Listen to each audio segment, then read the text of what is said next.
This is a systems dynamics for model for pausing AI. Start with just a description of what system dynamics is. It's a diagram with stocks and flows, which, like you can see this mind map over here, which has math in it that you can use to then generate a simulation like this graph on the right. It's useful because just written research is very linear and it's hard to follow if you're describing a densely interconnected system. And you can also mess around with parameters to see how the results change. So there's a simulation quality there. This screenshot on the left is the entire model that we built, and this image on the right is one result of that given a particular set of parameters. So in this particular scenario, you see capabilities increase and then kind of level off at the very end. This is a very near miss kind of scenario because 1 represents full AGI. In terms of why that seems to happen in this scenario, we see public grievance spikes at a particular point. Regulatory pressure follows soon after, and that's about when this levels off. But if we change the parameters or the logic, then we'd get a completely different result. Our research process on this started with just all of us coming in with a general understanding of the subject, which then articulated in just a long list of causal stories. These are just intuitive statements about how we understand some of the feedback loops involving AI development. At this point, it's split into 2 parallel tracks. Maybe Isabela can describe the research side of it. Yeah, so for the research, we looked at available literature or articles, information online supporting and challenging arguments of our causal stories. And we used that to address some of the questions that we had in the research itself, but also to get a better understanding of the current landscape and also understand how our model is to be updated based on those findings and those research questions. And then in parallel with that, they also interconnected the various causal stories into mind maps. These are just informal drawings, kind of like the thing that you're looking at right now, of what connects to what and maybe roughly how, with like this is reinforcing, this is limiting. This was mostly to find organizational schemes that worked, and so this took a bunch of iterations until we found something that like, okay, this is an organization we could go with, and then that got formalized into our system dynamics model, which is a little slower to develop. Once that was in place, that required a bunch of specificity in terms of how exactly are these variables related, what causes what, is this connection additive or multiplicative, and so on, which then raised specific questions to then ask for our understanding of how everything fit together. So on the research side, we look at it from different angles, covering capabilities, safety, and the governance layer, economical aspects and implications. So some of the questions that we focused on were how do warning shots from AI capabilities advance translation into policy response, and how does that process actually look like, and what can be improved? What are the conditions for international coordination on AI governance, and what are the parameters for that to become feasible? Looking at the major powers and the role of middle powers in that area. And also on the economical side, we investigated on how the vested interests play a part in terms of funding and lobbying and affecting regulation as well, and also the angle of activist movement and how does that interact in the space to support or affect regulatory response. And also the question about how technical safety progress has an impact on the long-term risk reduction. And we had gathered this information in a form of supporting our causal stories and addressing some of those questions, challenging some of the assumptions or the initial form of the causal stories that we have developed. Describe some of the core feedback loops since the model itself is rather complicated. The simplest and first one is capabilities feeds on itself to This is what drives the acceleration. There's a lot of stuff going on in this, but we can kind of aggregate it down to the more capabilities there are in AI, the more that they're able to be developed. A second one is that we have this feeding in to safety. What's meant by this right here is total control capacity in an absolute sense. The more AI there is, the more leverage there is to develop control techniques. Then these combine together in terms of loss of control. So the more capabilities there is without safety countervailing it, then that's what loss of control would come from. Also, safety has two major parameters: how well are existing techniques implemented, and what is the ceiling of when the existing techniques stop working. So traditional like alignment research, agent foundations, that kind of thing, I would classify as raising the ceiling, whereas a lot of the work that's being done in labs right now, trying to mitigate like certain known effects, would be in that earlier category of applying known techniques. Then the big feedback loop is in green, and this is the limiting feedback from regulation.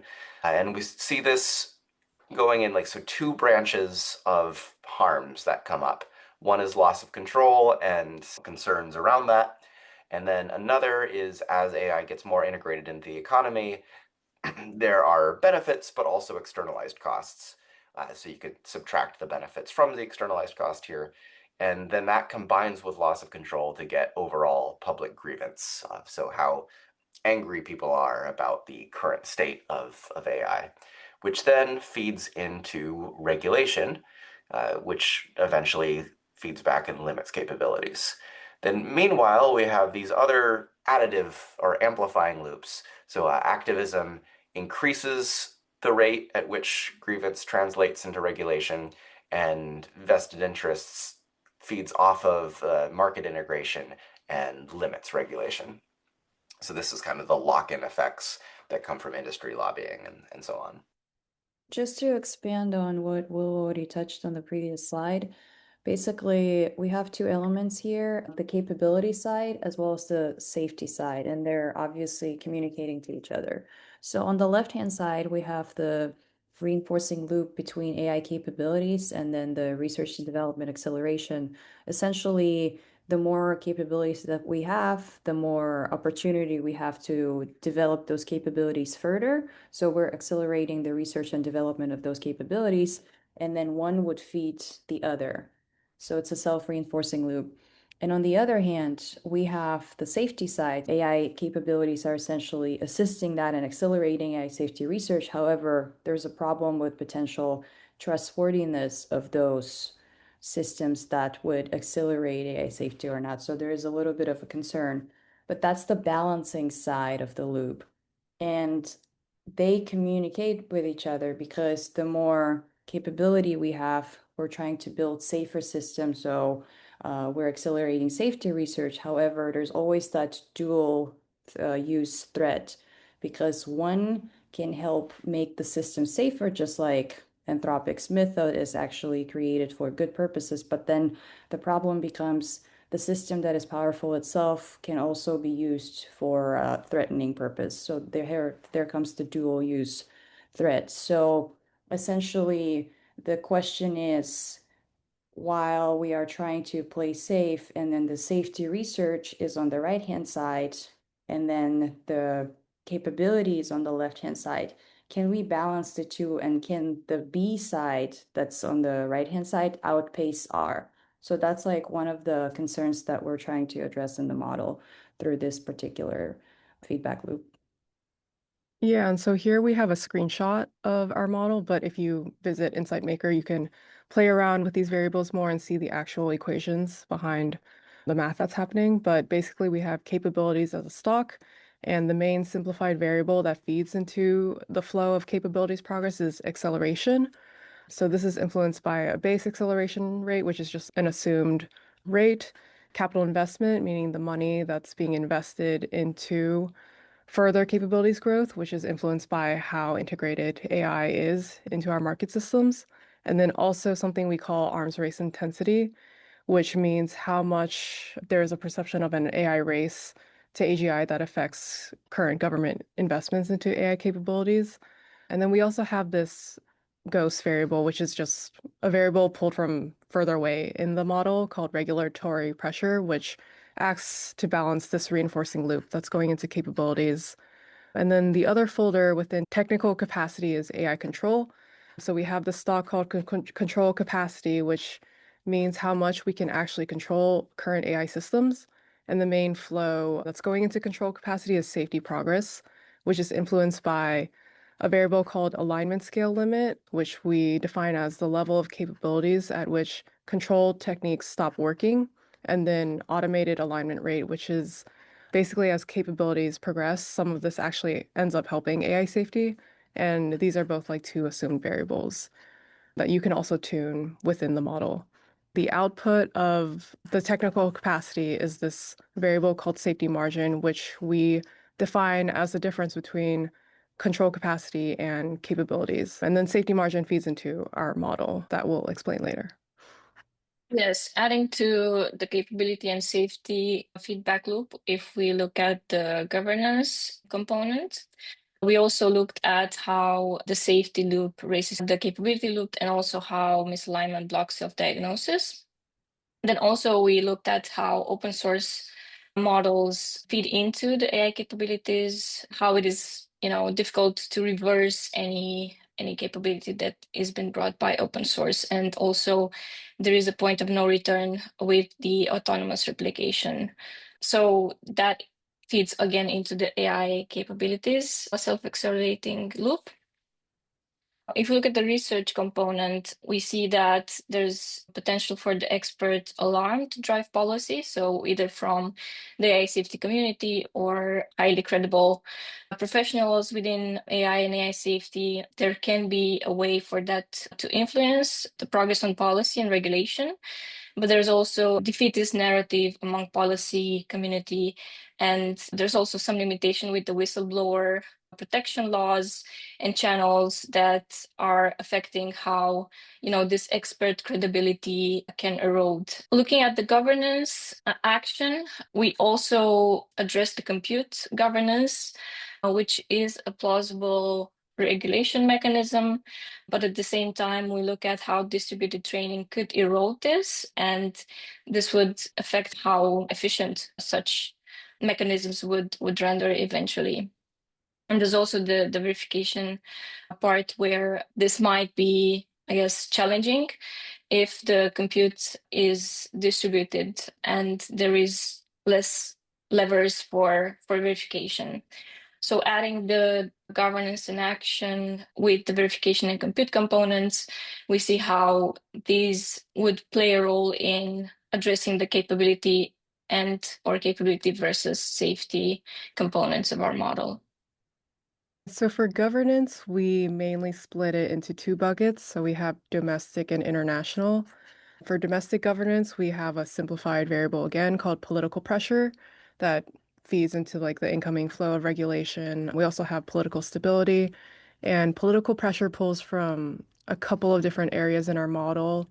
One main one is public grievance as a stock, which is like how much the public is aware of the harms of AI and how these harms are salient in the discourse. It also pulls from vested interest and political impact of activist capacity. And then for international, that's a bit more of a complicated overall picture. So we kind of have this simplified variable again called governance target, which we define as the level of regulation that makes sense for AI control in general. We have arms race intensity variable from before that influences this, as well as the level of current international coordination and international stability. The outputs of these two buckets of governance is regulatory pressure, which was the balancing variable for the capabilities feedback loop. Moving on to the vested interest, when we look at the economic lock-in, we see that AI integration creates lobby against pausing and also delays regulation. And also we see that the funds lobbying weakens regulatory process. We see that there's also a potential break in the loop, whether there are any highly reported cases of interference between the industry and regulation. But the regulatory capture also takes into account the framing of AI and AI risk. We see that where the framing is around strategic competition and competitive advantage, national security, such as with the US approach, this takes a lead in the discussion and regulatory effects take a second lead.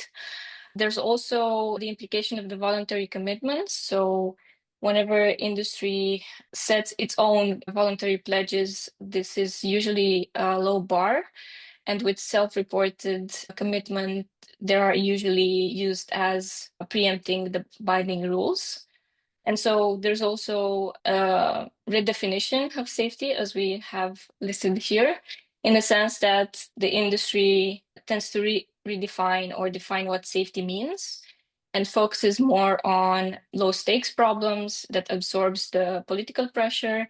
This is a cycle where can be broken by visible incidents, either through media or reported incidents by users, as we have seen quite a few regarding child protection and mental health cases, but also by whistleblower reported cases that usually tend to draw some attention on the insights of how the industry deals with their safety commitments and requirements.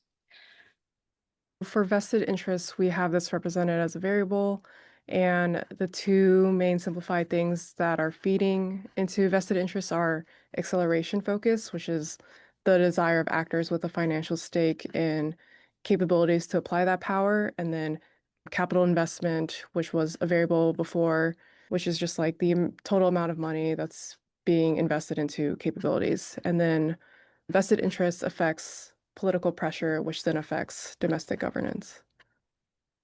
So this was all just a sample of some of the feedback loops in the model. One we didn't go into in depth in this presentation is the activism loop and what's going on in the details and market conditions and how the harms emerge in public perception.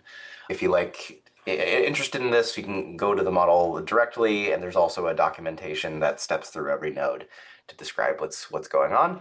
But as you can see, there's quite a bit, and that makes sense because the scope of this project is global and involves international and domestic politics, as well as technology development and activism and media coverage, and really on and on. So managing scope is an essential part of what this whole project was about. And there's a couple of simplifying assumptions or processes we were using. One was making sure that everything we were represented as continuous variables. Public perception, for example, might be like a 0 to 1, where it's showing like how aware people are versus the maximum possible. AI capabilities at 1 means full AGI, and so on. Then, and this is going to gloss over some things because like actual warning shot type events are going to be discrete events, but instead we would model that as a probability that something like that will happen in this given time step. Another major part of managing scope was making sure everything we create is anchored to outcomes in some way. So every node needs to be part of filling out some important feedback loop, and that loop is then based on one of the causal stories that we have. And each of these stories has to be related to governance that limits AI capabilities in some way, and also be backed by some existing research. Now, one thing we also notice is that every node in the model could be its own model in terms of like all the things that are being aggregated into them. And so then there's a question of which nodes do we focus in on and expand into subsections versus which do we just leave alone. And the requirements for expanding a node, there's basically 3 of them. One is the node has to be important to the overall system behavior. So if we change its value a bunch and that has very little effect on the model, or it's very subtle, you can leave that alone, even if the reality is more complicated. Second is that is if the outputs diverge from a real-world pattern. With AI capabilities, for example, this is a very good one for aggregating because you don't need to know all the details of like data centers to get the sense that this is just improves exponentially unless something limits it. Lastly, improving the conceptual accuracy requires adding inputs and expanding. Some things we could improve accuracy by just adding more math inside the node, in which case we would do that rather than expanding the model. And then in that last case, when expansion is the way to go, but it's not clear how, then that points to a targeted research question, which is part of the value of engaging in this in the first place. Now, I want to address a couple of concerns that one might have in developing this sort of model in the first place.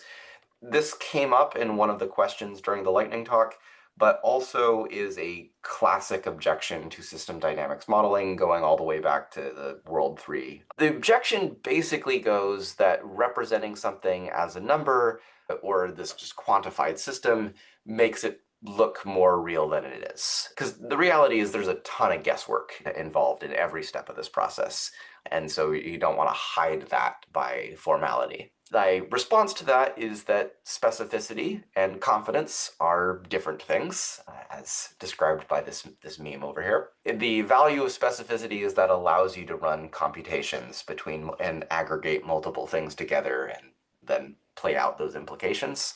And that's very different from believing that things are reality. However, psychological anchoring is a thing, and so that needs to be addressed, whether it's directly there or not. I think the response to that is this is something to solve in terms of how the model is presented, not necessarily something we need to worry about in designing the model itself. Part of making sure things are presented in a way that doesn't create fake confidence is making it very clear that there are a lot of levels that someone can object to the model and make critiques about how it should be expanded. On the lowest, most specific level, there's saying this parameter should be set differently. That's a very easy change, just move it. Then another level above that is saying that the logic inside of nodes should be modified. Maybe we should use an exponential here rather than a multiplication. Next is that there aren't enough nodes in the system. There's some concepts missing, or maybe there's some extraneous ones included. That's a bit of a deeper objection. The next one after that is connections. And this is actually more fundamental than nodes because connections are where the feedback loops happen and describe the direction of causality. Then after that is the scope of the entire model. Are there certain types of things that we're just not including at all? And then lastly is the overall organization and just the lens through which we're looking at things. This is something we kind of have to get locked down in order to really start building the model at all. Another thing that came up, and this is something that I would say is a work in progress kind of thing, we just didn't quite get time for it, but hopefully we'll be able to do some of this before the final publication, or at least mark it as incomplete, is, okay, so we have this model, it generates some outputs, what do those mean? How do we interpret all of that? And one tool for this is something called sensitivity analysis, which is, in layman's terms, basically where you set reasonable ranges for all of the parameters, and then in some systematic way, change all of them. So run the simulation with a bunch of different parameter settings and report what happens to the output in all of these cases. And this shows you how much the outputs vary given the range of reasonable conditions. One thing that comes from this is if you have to put the settings in a very precise way in order to get anything even remotely reasonable, and you change it at all, then you just get these weird graphs that don't make any sense, then there's probably a structural problem with the model that needs to be addressed. Likewise, if certain parameters only matter if other parameters are set in just a particular way, then that implies an emergent conditional, that this thing matters, given something else, which might suggest a modeling error or a new insight, depending on whether that conditional makes sense. Now, in terms of including all of this interpretation, there are two relevant schools of thought here. One that exists and is common is that simulation output is the primary product of a model. The whole point of making all of this is to be able to predict things, and the diagram is just scaffolding to get you there. We're taking a different approach, which is also supported in terms of the history of system dynamics modeling, which is that making the causal structure explicit is the primary insight generating act, and output is, a nice to have. It's a secondary kind of thing. We're following this latter tradition because our goal is to understand the system and all of the complex interrelationships that exist between the various factors, not to make a specific prediction. So this isn't AI 2027. I mean, if we got to that point where we were confident enough in the structure, then that would be cool, but I don't think that's really where we are. That said, some validation would be useful for discovering structural gaps, which is consistent with generating insights that way. So this is marked as something for future work. Some insights that came up from the process of creating all this.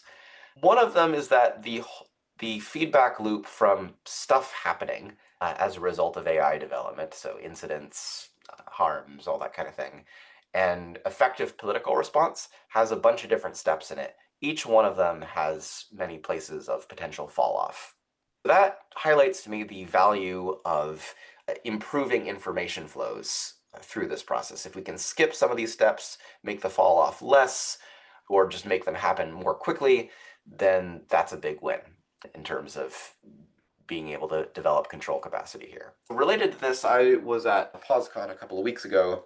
Our main ask was to get lawmakers to speak out against the risks of extinction from superintelligence, but our backup ask was something known as the AI Risk Evaluation Act, which was like setting up a government capacity to be able to monitor AI labs directly.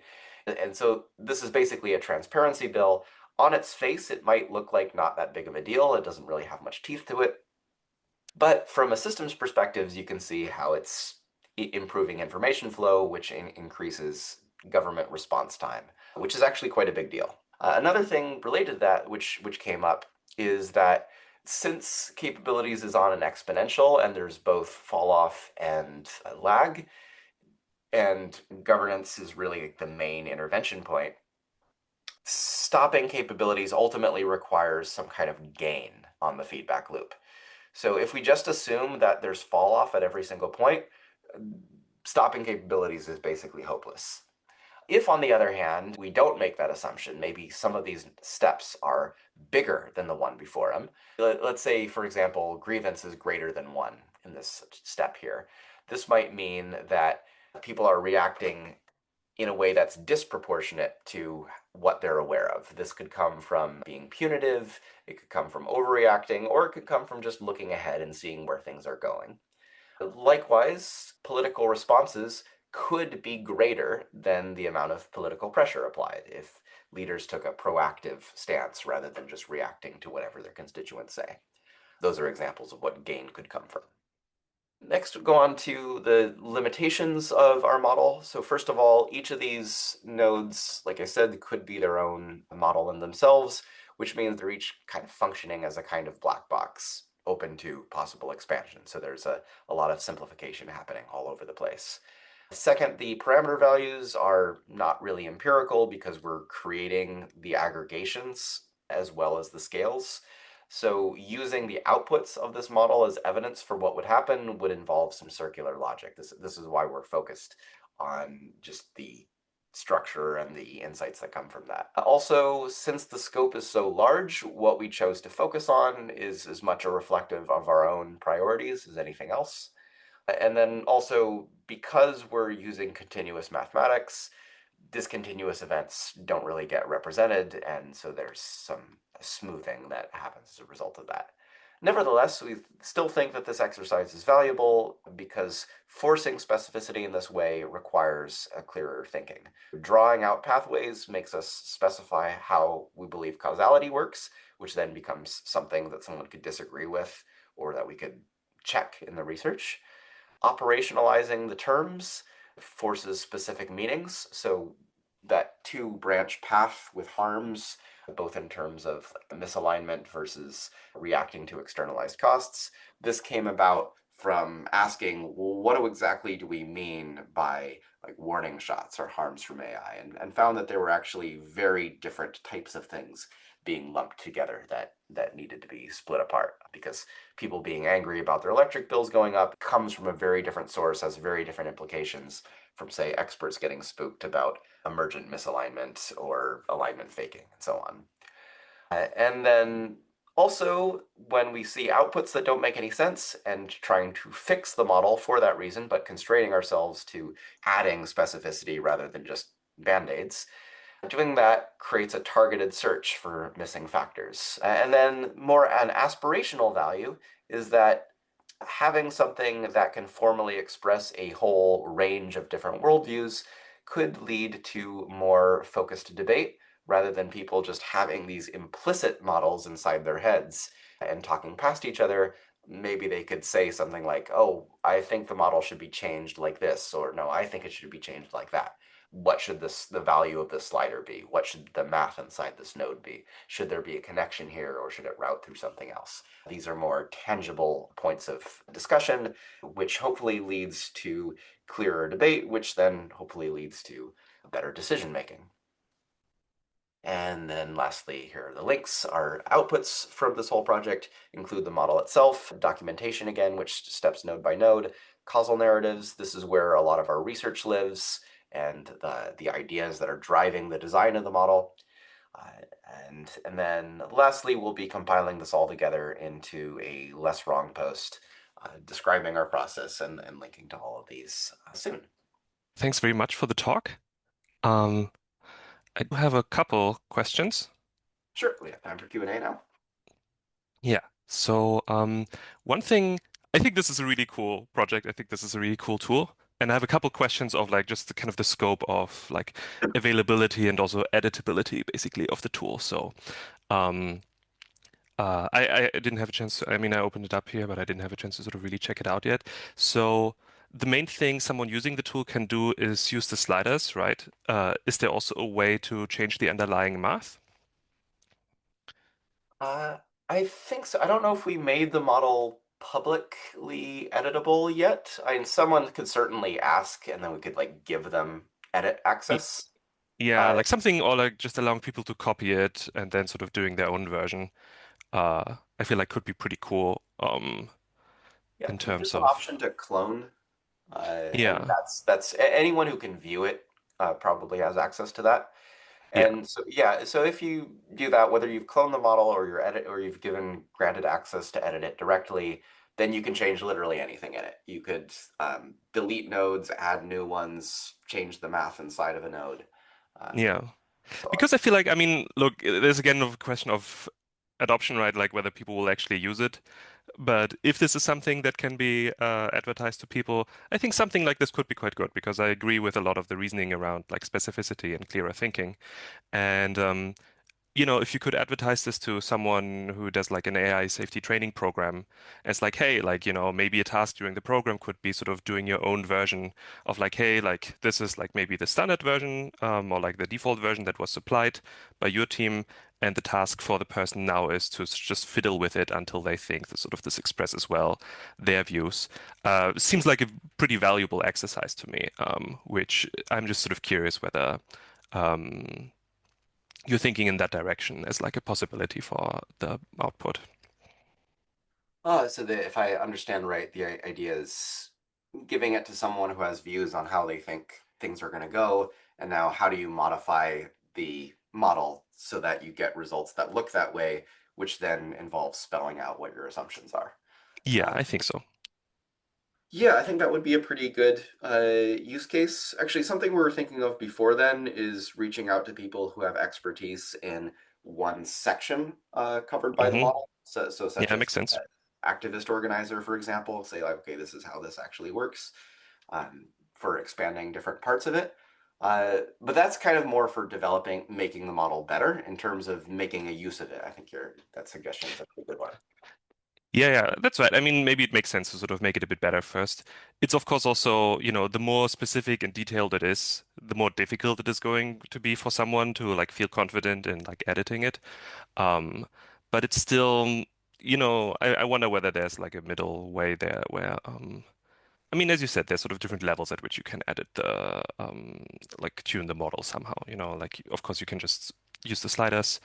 Um, and someone could just also say, hey, like, I think I have more specificity on this node, so I want to like expand this node into a subgraph that does something slightly different in terms of how it is, connected up with the edges to the rest of the system.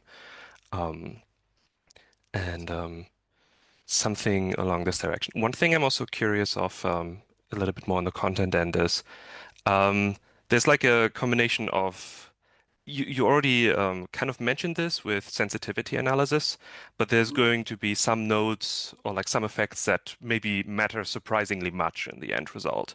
Um, and the combination between that like total relevance with respect to some question that you might want to ask of the model, um, total relevance of some parameter or like some cluster versus the uncertainty that you have over that cluster seems like an interesting dimension to emphasize if showing the model to anyone, right? So if there's something that has surprisingly high impact, maybe on a particular question, and there's also high confidence, that has stronger implications on like, oh yeah, like um, let's do like a more targeted write-up for this, or like a more targeted like project maybe even, but maybe something with the messaging. Otherwise, if seems to be high impact but low certainty, then that's your next research question. Kind of like you mentioned also with like the with putting a new node in there. Also, pretty good way of figuring out, I think, what a next research question could be.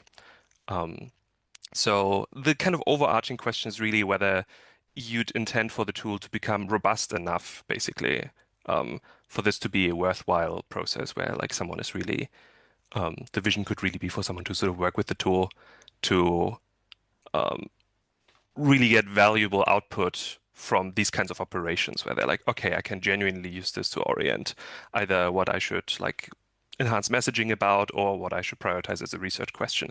Or do you think it's like just the confidence in the outputs can sustain that sort of usage? Um, a couple, yeah, there's a bunch there. So anyone else in the group, feel free to chime in on any of this. One thing that I remember having a very clear answer for earlier on in that was in terms of keeping it manageable for someone like adding something new or changing things around or expanding a section without being overwhelmed by the complexity that's already there. Hmm. Two features that are built into Insight Maker. One is collapsible folders. So if you saw those dotted lines around sections, all of those can just be shrunk down so that you Hmm. just don't see it. And so that could be helpful if you just visually remove a lot of clutter. A second thing is also macros. So there are some sections of the model that where there's just a single node, but it's actually a kind of complex section with including multiple variables that also include parameters so that we have like set assumptions built in and numbers filled out. And they were things that were important for getting the shape right, but didn't seem important enough to be in the visual representation of the whole thing. So those are hidden in a macro. So up in the like top right, there's little tools and you can like click Hmm. macros. And there's a bunch of like programming there. Um, Yeah. so certain things that are like, yeah, that would be important, but kind of feel like visual clutter for getting the sense of it. We can just like put in code to shrink that down. Yeah. The other part of it, let's see, what was the second half? The second half was about. I'm sorry, I just blasted you with like a whole cluster of I thoughts. could have taken notes, but That's yeah. my bad. Yeah. So, but the question was about this combination between impact and uncertainty.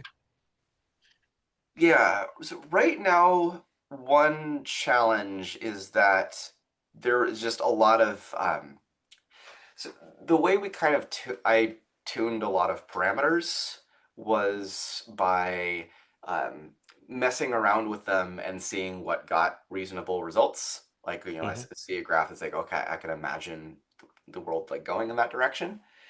And so then any using that as evidence for the parameters being set correctly would be circular logic. Yeah. Um, so there's a bit of a limitation there. But hopefully over time we would be able to, there's been some, like, they're not totally arbitrary. So given some of the research that is available, we may be able to set some bounds on what Mhm. reasonable values in the sliders are, regardless of what effect that has on the outputs. Um, and and that would be a prerequisite for being able to see how much things vary within those Mm. ranges. It's a little tricky setting those because a lot of these 0 to 1 ranges are like involve coming up with our own definition for like what this term means. And then also we're aggregating lots of different things. So like what exists in the literature, all those parts of the aggregation. Um, but yeah, so all that to say is like that is kind of like prerequisites to being able to get to Mm. a point where the outputs really mean anything. This makes sense to me. Do you think it would make sense? I could imagine, right? Like we sample through different like parameter setups, and in terms of the outputs of the model, we just have an AI agent look at all of those basically. So otherwise, you'd have to do it with a human doing like a bunch of sampling on this. But do you think it's plausible to use an AI agent that just tells you like, okay, yeah, this still seems like a plausible world that's getting output by the model? Oh, well, in terms of being able to see the range of where outputs go, there is an automated process in system dynamics models. I haven't found it Okay. in SiteMaker, but I'm sure it's there. It's called sensitivity analysis. You Mm-hmm. set the reasonable ranges and it does an automated Monte Carlo search Okay. and Mm-hmm. then says, here's how much each of these outputs vary and like, gives a range within that. In terms of interpreting whether that range is reasonable, I mean, a person could do that as well as an AI because it's not like a deep analytic task, not a massive workload task. Okay. Yeah, I was just thinking yeah, that makes sense then. If you have that sort of tool available, I was just thinking, okay, if you want to look at a bunch of outputs, if you're just sampling a lot, then maybe in terms of the workload, that would make sense. Yeah. Um, okay. Um, Good. Yeah, you already mentioned a few next steps. Um, I'm a bit curious what the long-term vision for this project is. Um, in terms of like, do you have like an end goal for what this tool is supposed to do? Um, Or is it just a bit of a more, just hopeful in the terms of the contribution? Like, look, if other people are interested in picking this up, then it's going to be worth spending more time in sort of more conditional like this. Uh, yeah, thought for that is largely dependent on what kind of uptick there is in it. I think if there isn't any, and it's just kind of getting to a stopping point, say maybe like a little bit of sensitivity analysis, less wrong posts to kind of like what we learned along the way. Basically taking a transcript of this presentation and polishing that into a written form, and then having Hmm. links, and then with a little bit of output analysis at the end, like that could be a finished version of it. What I'd like to do in addition to that is reaching out to some people, both if anyone replies to the post directly, but also talking to some people who are experts in particular areas, like getting the Yeah. feedback, like kind of what we talked about before. Yeah. And then after that, I'd say your idea of like kind of going to people who want to understand things better and like let them play around with it and get their feedback. If that gets a lot of interest and like people are getting value out of it, then I would want to try to push towards advertising it further. All of the comments that I get would then be efforts towards like expansion. So the more of that there is, the more I work on it. If that kind Hmm. of just peters Makes a lot out of and sense. some people say, "Oh, this is cool," and then don't really give any comments, or just don't show much interest, then I kind of stop developing it, um, wherever that lands. Hmm. I don't know how Makes the sense to me. rest of the group feels in terms of how long they want to be involved, even in the most optimistic case. Um, Yeah, for what it's worth, I think it could be cool, like just as an idea, to have a version of this as part of like a bit of a training program for AI safety, just like as a help, as an aid to specificity for people's thinking, where they, because in some sense it's a map of the landscape, right? And people can understand, okay, like I'm lacking a lot of specificity over here, or I have like very little intuitions over there. And maybe the model right now tells me that this has an important impact on something that I care about and that I thought I'd be able to sort of evaluate pretty well. But maybe the model right now says like, no, actually, this is like pretty significantly influenced by this other component over there, etc. You know, questions like this. It's maybe hard to get it to that point, um, but I think it would be um, worth thinking about If we personally. get some feedback and expand it out in a way that I like feel a little more solid about the whole setup of it, I think it might be cool to reach out to Blue Dot or someone like that. Mm-hmm. Right. I have a few more questions, but some of them also, I think, go a bit more into the direction of like how's maybe the reflection meeting and everything. So I'm gonna let Josie, if you Oh, wanna yeah. bring something up, I'm gonna Yeah, let you. can you hear me just to double check? Okay, good. I've had some problems. So hey, I just want to start off with I think this exercise is extremely useful. Maybe, even if it's not going to play out exactly how you want. Just think about how something like the Drake equations inspired a lot of thinking and a lot of people to do off-Earth space exploration. It's like what's actually out there. You can play with the variables, and if you can get it to be pithy and publicly digestible, I think it will inspire a lot of public awareness. But I'm not going to pretend to be an astronomer or an astrobiologist because I'm a biologist, and I think the relevant thing here is for the past 15 years or so, I worked in stem cell biology and specifically using CRISPR to modify our stem cells to do a specific thing and not do specific other things. So gene editing. And back in 2012, when this all came out, there was this voluntary movement to pause research, because if you can think about it, when you start editing your genomes, that's pretty freaking powerful. I mean, and just to give you an idea, one of the main projects that I was working on, in addition to trying to cure type 1 diabetes, we were trying to make it hypoimmune. And if you think about what that means that the cells we're putting into people to cure diabetes would not cause an immune reaction. So that's great, right? I mean, if you want to cure diabetes, which is an autoimmune disorder, your body's not going to attack. But if you make something that won't make the immune system react, what else can you do with that? That can be pretty scary, because you can, I mean, we won't go into the speculations, but thinking about things like that, it's really important. And so we had this idea of pausing CRISPR research, especially on germlines, so that we can prevent that. And in the Western world, that was great. A lot of people were thinking, sure, maybe we should. But then we had a rogue operator in China who edited the genomes of in situ twin girls, and it worked. And he did it without any government oversight until after it became public. And then I think the Chinese government came down on him pretty hard. But what I'm seeing here is that we should probably really emphasize the researchers themselves doing this pause on AI research. I think AI research is probably a lot bigger than CRISPR. I think that's a pretty patently obvious thing.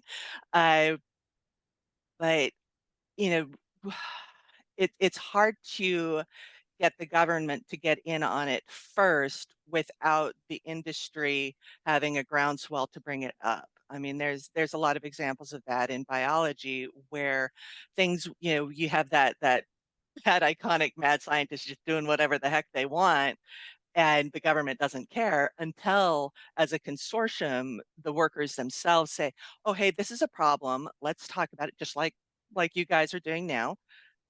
And then we make that sort of like the way you do things, and then the regulatory agencies can come in and start mandating that you use biosafety containment hoods. Like back when I first started, you didn't have to do things in a containment hood. There was no BSL 234.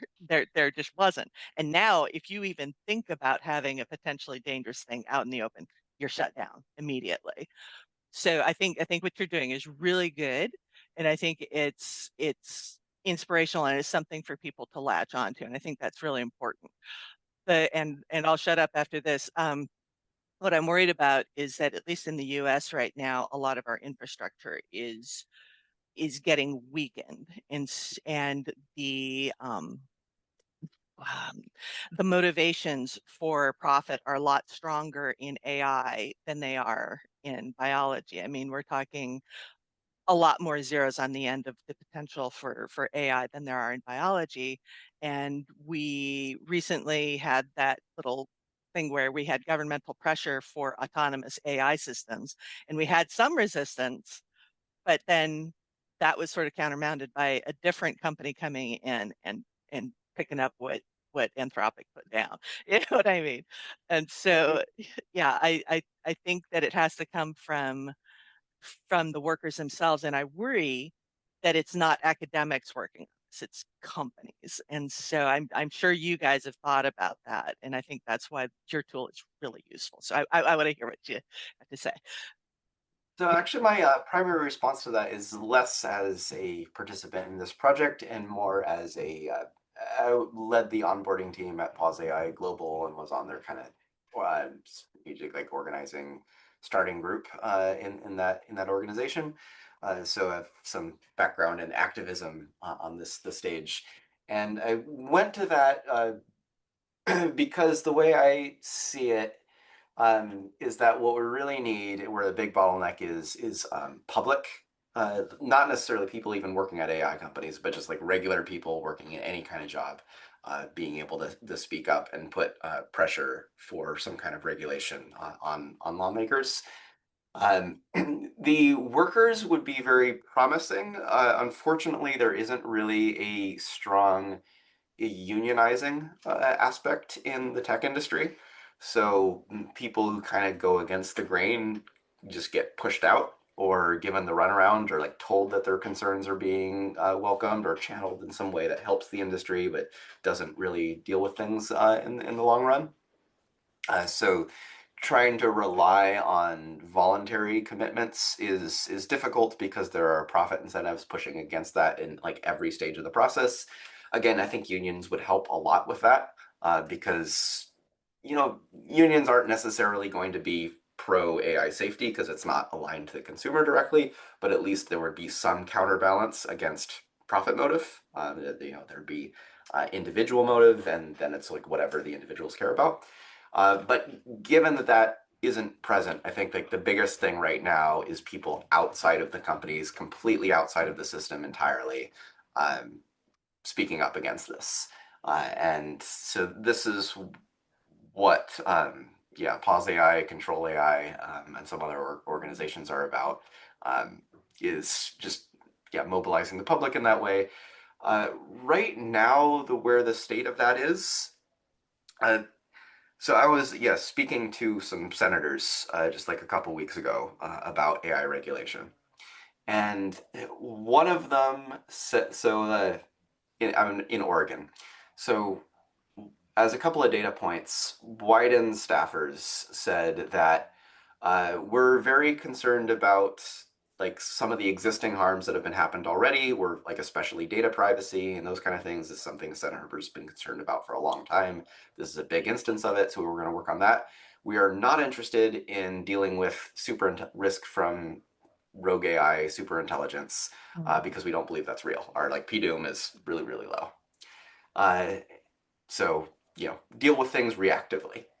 Then Merkley's office was, oh, this is the first we've heard of this. This is super concerning, but we haven't heard about it from our constituents. So get people to call into our office, and then we'll do something. We have been getting lots of calls about people worried about data centers, so we are doing something about that. But if you want to get action from us in terms of banning the frontier, we need to be hearing about it, and we're not. So, I mean, if we could get every state had one or two people ongoing contacts with the offices, and each of them was supported by hundreds or like a thousand or so people in that state calling and writing in on a semi-regular basis, that would be enough, I think, to counteract all of industry lobbying.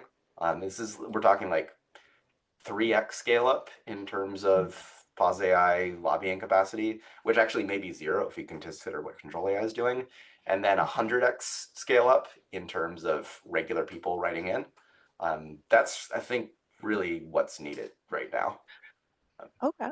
Yeah, and I can see, yeah, you mentioned data centers, and yeah, we can all come up with examples of practical things, heartstring pulling, that sort of thing that you can, maybe one of those in there is a nice hook to get people, like you say, who aren't involved in AI to be concerned, and maybe that can grow up. Because I mean, just think about in biology, if you're an activist, you probably remember and maybe were involved in the animal liberation front and some of the other things. And while they did not stop, they didn't achieve their goals in stopping animal research, boy, there's a lot of regulations. And, if I'm going to do mouse work, there are a lot of things that I'm mandated to do that are perhaps inconvenient, but they're the right thing. But it also gives me the power as a lowly mouse biologist sometimes to say, hey, what you're doing is wrong, and here's why. And I have these regulatory things to point to. So I think you're spot on. I think that is a great point. And yeah, what do you think the main hooks would be? Would it be the data centers? Like, is there a there, or is that like a misdirection? Like, what would be the core thing to get suburban moms on board with going pause AI? So this is a very big point of contention in different activist groups. Just actually at PausCon, I spoke to someone from the Alliance of Control AI, and also Connor Leahy was there and gave a talk, and they're giving opposite perspectives on this. Oh, thanks for anyone who needed to leave. So Connor Leahy's perspective, which matches Pause AI fairly well, we take a lot of inspiration, is that was basically don't lie. The thing we care about is superintelligence and rogue AI. Say that, focus on that, keep your eye on the ball. Don't get distracted by a bunch of other things.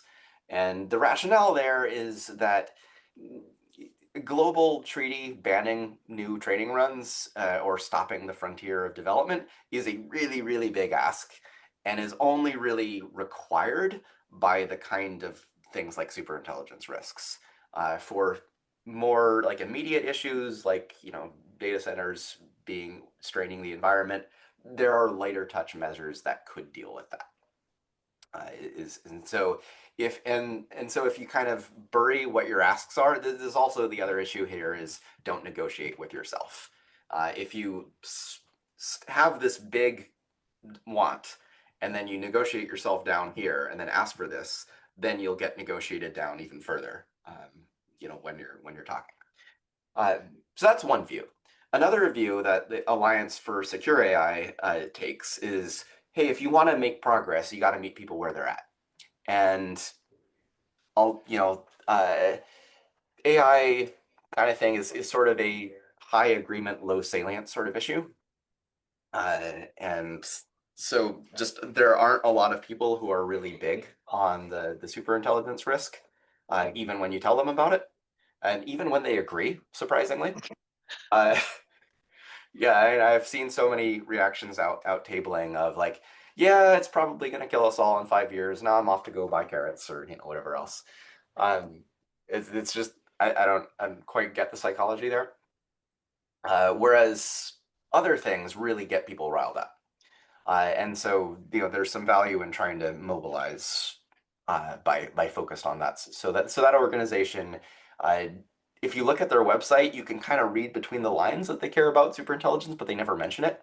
And because they're trying to like tack on specific things. One view I kind of have is that you can relate my belief on this is that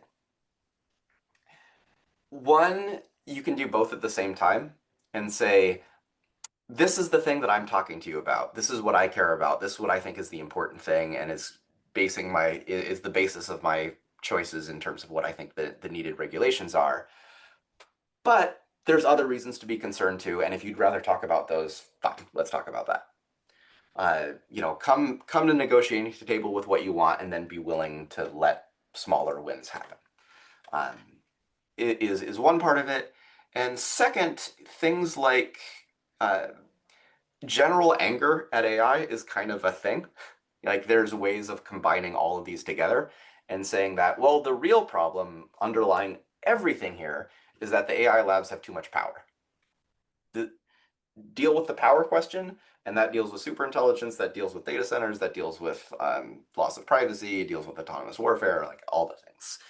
And so then you could start fitting specific policy proposals in terms of how does this affect power. And so then data center regulations, for example, are relevant to superintelligence risk in the sense that applying those regulations decreases the profit margins of the company, which takes away power, which slows capabilities growth.